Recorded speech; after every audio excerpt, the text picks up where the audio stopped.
ना तो 8th class तक मैं बहुत ही बेकार स्टूडेंट था, जिसकी BC ग्रेड आती है ना, उस टाइप का मैं स्टूडेंट। उसके बाद जब मैं 11th में आया, मेरी 50-60% आई। लाइफ में इतने कम मार्क्स देखने के बाद, इतने फेलियर्स देखने के बाद भी क्लास 12th के अंदर मैं इंडिया का one of the toughest exam जो कि IIT JEE होता है वो क्रैक करता हूँ, वो भी पहले अटेम्प्ट के अंदर, और वो भी क्लास 12th के साथ। ये स्टोरी मैं तुम्हें इसलिए सुना रहा हूँ क्योंकि बहुत सारे स्टूडेंट्स ये बोल रहे हैं कि यार भैया एक बात बताओ, हमारे ना मार्क्स अच्छे नहीं आ पा रहे, भैया हमारे टेस्ट का रिजल्ट अच्छा नहीं आ रहा, भैया शायद हमारी परसेंटेज अच्छी नहीं आ पा रही। हमें डर लग रहा है कि भैया क्या हमने वो जो सपना देखा था उसको हम अचीव कर पाएंगे, भैया हमारे पेरेंट्स को क्या बोलेंगे। डर लग रहा है ना भैया, हमें एग्जाम से डर लग रहा है, भैया हमें एग्जाम के रिजल्ट से डर लग रहा है। भैया अगर मार्क्स अच्छे नहीं आए तो रिश्तेदार हंसेंगे, भैया बोलेंगे वो कि तू नालायक है। यार देखो ये मेरे साथ भी हुआ। जब मैं अपनी 11th क्लास के अंदर था ना और रिजल्ट अच्छा नहीं आया था, तो रिश्तेदार भी बोलने लगे थे कि ये क्या IIT की तैयारी करेगा, ये क्या JEE का एग्जाम क्रैक करेगा, ये तो 11वीं में पास नहीं हो पा रहा है, तो 11th में पास नहीं हो पा रहा। सब बोलते। पर एक कहावत तुमने सुनी होगी ना कि यार जब आपका बुरा टाइम चल रहा होता है ना, तो आपका गली का कुत्ता भी आप पे भौंकने लगता है। मतलब जब आप फेल हो रहे होते हैं ना, तो हर कोई आपके ऊपर ताना मार रहा होता है, और वो ताना उन्होंने मारा वो अच्छी चीज थी। क्यों?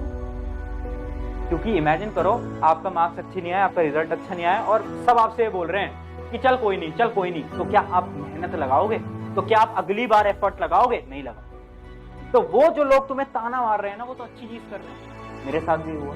जब मेरा 11th का रिजल्ट अच्छा नहीं आया तो बहुत लोगों ने ताना मारा, बहुत लोगों ने बोला कि यार तू नहीं कर पाएगा, तेरे बस की नहीं, तू तो डफर है, तू कुछ नहीं कर पाएगा। और वो जो उनकी बातें थी, वो जो उनका ताना था ना, वो अंदर की जो आग थी ना मेरे अंदर, उस आग को उन्होंने जगा दिया। उस आग के अंदर उन्होंने तेल डाल दिया। और उसके बाद मैंने एक दृढ़ निश्चय करा। मैंने बोला कि यार अब तो कुछ भी हो जाए, अब इन सबको प्रूव करके दिखाना है, इन सबको चुप कराना है। सोच लिया था, ठान लिया था, और सोचा कि यार अब तो पूरी मेहनत लगाएंगे, 12th को ऐसा फोड़ देंगे, फाड़ देंगे, सब कर देंगे।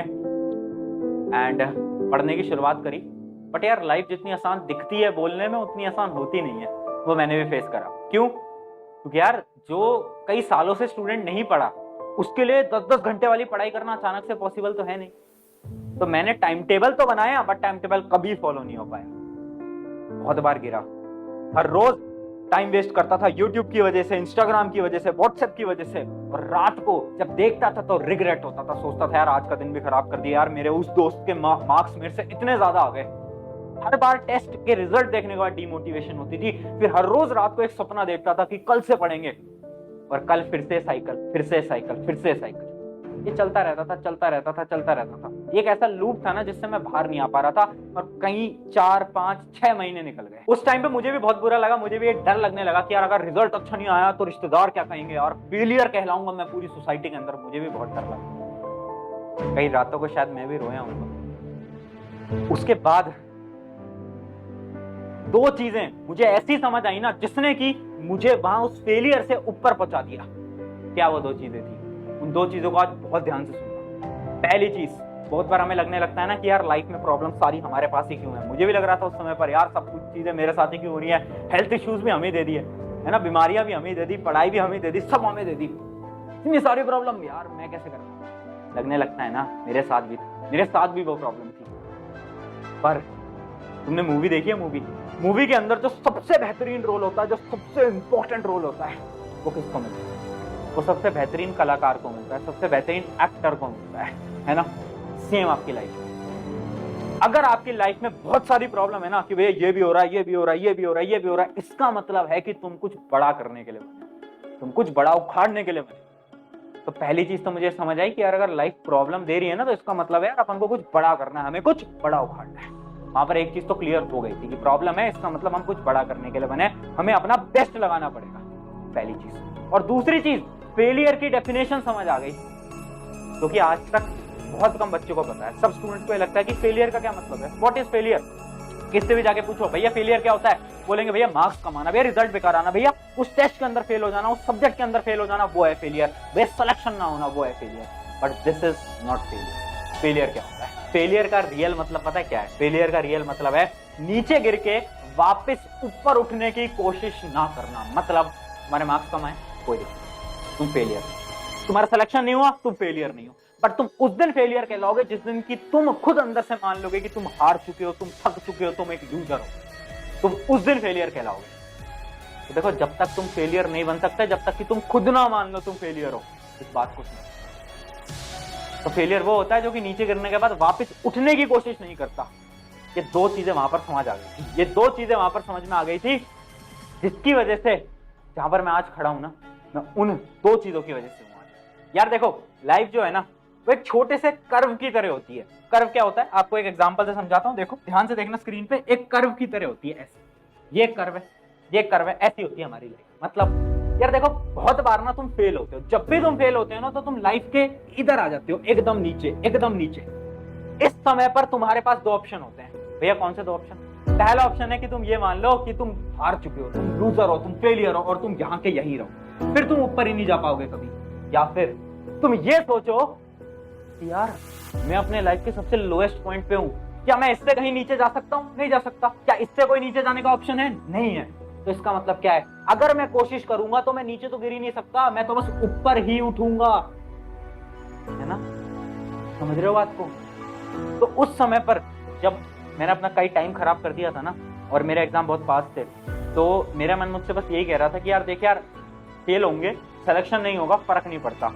बट अगर आज मैंने मेहनत नहीं करी, बट आज अगर मैंने जान नहीं लगाई, अगर आज मैंने अपने एफर्ट्स नहीं लगाए, तो जिंदगी भर एक रिग्रेट रह जाएगा, एक अंदर से एक भावना रह जाएगी कि यार काश मैं कर लेता। उस काश के लिए मैंने अपना एफर्ट लगा दिया, जितनी जी जान थी लगा दी, जितना दम था उतना लगा दिया। और उसके बाद आपको बता ही दिया मैंने कि नीचे गिरने का कोई ऑप्शन था ही नहीं, ऊपर ही उठना था। जो बच्चे फेल होते हैं ना, जो बच्चे मानते हैं कि मैं फेलियर हूं, वो इस वजह से फेलियर है क्योंकि वो यहां पर है, वो ऊपर नहीं उठना चाहते। तो याद रखना, लाइफ इस कर्व की तरह होती है। जब भी नीचे गिरोगे तो कोशिश करोगे तो ऊपर ही उठोगे, नीचे नहीं जाओगे। और यार देखो, जब तुम यहाँ पहुंच जाओगे ना, जैसे मैं यहाँ पहुंचा, जब मेरा सिलेक्शन हुआ, तो वही रिश्तेदार, वो याद है ना, जो कि बोला करते थे ये नालायक है, बेवकूफ है, कुछ नहीं कर पाएगा, वही आकर फिर बोलने लगे, अरे बेटा जब आप छोटे थे हमें तो तब से ही पता था कि आप कर लोगे, हमें तो आप पे पूरा भरोसा था। मतलब ऐसी कहानियां, ऐसी बातें करने लग जाते हैं। अरे मिठाई का डिब्बा लेके आ रहे हैं आपके घर पे कि भाई तुम ही हो जो हो, ऐसे आपको ट्रीट करने लगते हैं। तो समझ रहे हो, जिन रिश्तेदारों के तानों से आप डर रहे हो ना, वो रिश्तेदार ना आपको मिठाई खिलाने वाले हैं। तो ये सोसाइटी की रियलिटी है। जब आप नीचे गिरोगे ताने पड़ेंगे, जब आप ऊपर उठोगे आपको इज्जत मिलेगी। ये बहुत कड़वी रियलिटी है, इस बात को याद रखो। और यार देखो, अगर तुम फेल हो, तुम्हारे टेस्ट के अंदर मार्क्स कम आए, तुम्हारे कोई भी एग्जाम के अंदर मार्क्स कम आए हैं, या तुम्हें डर लग रहा है, तो एक चीज करना है, एक सिंपल सा सोल्यूशन बता रहा हूँ, प्रैक्टिकल सोल्यूशन बता रहा हूँ। आज एक पेपर लो और उसके ऊपर गलतियां लिख लो। जो गलतियां आपको लगती है ना, जो गलतियां आपको लगती हैं जिसकी वजह से आपके रिजल्ट अच्छा नहीं आ पाया, चाहे कुछ भी हो, उन सबको एक बार लिख दो। उन सबको एक बार आप लिख दो और फिर उन सब पे काम करना स्टार्ट करो। बहुत सारे बच्चे इस वजह से मार्क्स नहीं स्कोर कर पाते क्योंकि उन्हें खुद की गलतियां ही नहीं पता। भैया टेस्ट में मार्क्स क्यों नहीं आए? क्यों? क्योंकि सोशल मीडिया ज्यादा यूज करा था। क्यों? क्योंकि दोस्तों के साथ बाहर ज्यादा घूमने गए थे। क्यों? क्योंकि हम बहुत जगह टाइम वेस्ट करते थे। पहले अपना रीजन जानो, उसके बाद काम करो। तो आज मैं काम तुम सभी को दे रहा हूं, आपके जितने भी प्रॉब्लम्स है ना, जिस वजह से तुम अच्छे मार्क्स स्कोर नहीं कर पा रहे, उनको एक नोटबुक में लिखो और कमेंट करो अभी के अभी। चाहे एक डाउट हो, चाहे दो हो, चाहे तीन हो, कुछ भी हो, इंस्टाग्राम हो, यूट्यूब हो, कुछ भी हो, उन सब प्रॉब्लम्स को आज कमेंट में लिखो ताकि तुम्हें याद रहे, यार ये 3-4 प्रॉब्लम थी जिसकी वजह से मेरे मार्क्स अच्छे नहीं आ पाए, जिसकी वजह से मेरा रिजल्ट अच्छा नहीं आ पाया, और इन 3-4 प्रॉब्लम को मुझे सॉल्व करना है। तो आई होप कि तुम सब कमेंट आज कर ही दोगे। एंड इस वीडियो को आज एंड करते हैं बहुत इंपॉर्टेंट लाइन के साथ। और देखो यार, मैं ये नहीं बोलूंगा चैनल को सब्सक्राइब करो, बट मैं ये बोलूंगा अपने एक मित्र के साथ इस वीडियो को शेयर कर देना जो कि थोड़ा सा डिप्रेस्ड है कम मार्क्स की वजह से, जिसको डर लगे, जिसको ये सोसाइटी का डर है, शायद उसकी वीडियो हेल्प कर पाए। सब्सक्राइब करना या ना करना वो तुम्हारी मर्जी है, बट अपने एक मित्र के साथ शेयर कर देना, ये मेरे तरीके है। देखो एक लाइन के साथ आज एंड करता हूँ, बहुत ध्यान से सुनना। तेरी मंजिल, ये जो तेरी मंजिल है ना, ये हार नहीं है। ये जो तेरी मंजिल है ना, ये वो हार नहीं है। और अगर तुझे हार मिली है तो याद रखना वो तेरी मंजिल है। मतलब सिंपल सा है कि अगर तुम हारे हो ना, तो वो अभी तुम्हारी मंजिल नहीं है, मंजिल तो इससे आगे है, पिक्चर अभी बाकी है मेरे दोस्त। ऑन दिस नोट, शुक्रिया एवरीवन। मेरा नाम है प्रशांत, चलते हैं नेक्स्ट वीडियो तक।